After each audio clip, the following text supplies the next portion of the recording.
Direct all your questions to Brother Bibbins. Okay. Well, there you have it. All right. Appreciate it very much. Thank you for expounding on this. This is going to be one that I think I'm going to run the tape back on again and again. We have time for 2 questions, and if you have a question, this is the time to raise your hand, and the quickest one to raise their hand will get a question. Who has a question? Always love hearing you, brother. Pleasure as always. Question is tied into 2 of the things that you mentioned, right? One was proximity, right? And then you mentioned a comment. I think you used yourself as an illustration. It was always weird going somewhere else where you're not a part of that community. Would you mind sharing maybe a few thoughts of maybe how we can look at this a little bit differently relative to starting a new work? In my lifetime, what I'm used to is we get a contact through a mailing or through something, and we send somebody out with the goal of within a year or 2 to see what happens, and then we shut it down, right?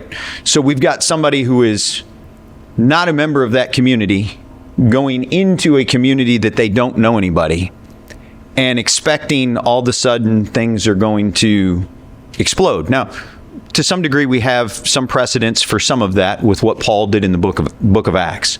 But from the effectiveness that you talked about friendship evangelism, about proximity, is there maybe a possibility that we need to take another look at how we try to accomplish that because of some of the principles that you taught of the familiarity and the relationships that we need to have with people? Is there maybe a better way to look at how we do that? Look at how we evangelize in a community that's not ours? Yes. Boy, I actually, when I was driving to Lexington, my daughter became a teacher. She studied teacher education. She was she was doing her student teaching. And I asked her about the schools in Lexington and, the pay. And I was thinking about, moving there to, just so I could be on the ground where there was already a congregation. Moving to that community would be ideal. It's hard. I was telling this, Noah and I had coffee earlier today. I was telling him this also, that the other towns I've gone to preach at, they don't know me, like I said. But I baptized somebody in Texas, somebody in Hilltop, Kentucky, somebody in Mississippi, because the brethren that were already there had been studying with them. And, in Mississippi, the girl I baptized told me that she was just talking to a member about this in the car. And then I got up there and preached on the same subject. And that put her over the top. She obeyed the gospel. Same thing in Dallas. It's hard to get that outcome if there's not already somebody there doing the groundwork. Now, I said that that Screencastify, you can talk on there for 2 hours and record a video, and you can maybe lay some groundwork that way, because like I said, technology has widened our arms and lengthened our reach. If you can lay the groundwork that way, or through what is that called? FaceTime? Not FaceTime. What's the other one? Zoom. Is that right? Zoom. Then maybe that could turn into something. But it's really, really challenging if you're not there. One of the worries my uncle had was when I called him, I was living in California. He was back in Iowa. I came home and we had those studies and I obeyed the gospel. He said one of his biggest worries was that there wouldn't be a congregation near where I lived. Because that's of utmost necessity. And we went through where the saints meet and found one, and you could see him, the relief. You know what I'm saying? Because it's hard if you're not there and in that community and one of the locals, you know what I mean? So I don't know if that answered your question. No one else is fast enough, so I'm going to take them. All right. The last question. So, we'll say I knew a man, whether in or out of the body, I cannot say. No. There's a congregation that I knew and was part of, interacted with. And we had several contacts, and by several, I mean probably 25 or 30, maybe more, in a particular area. It was all in a one city, and it was floated. Why don't we try to go down there and let's establish a new congregation? The congregation said, no, that's too much work. I'm not sure we really want to do that. And I don't know if that's just that congregation, but I feel like there's other congregations that would have that same feeling where it's too far away. There's too much work involved. How can we afford that? What are the logistics to that?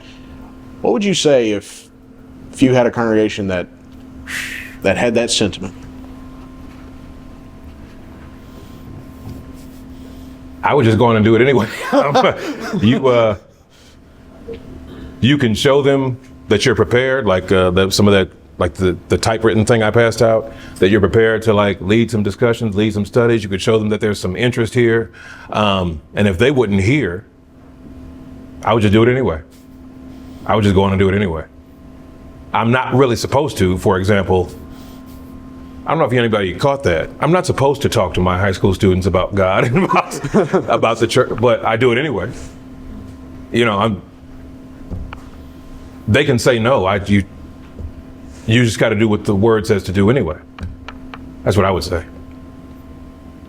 Fair enough. I have a question. Since there's some Yes.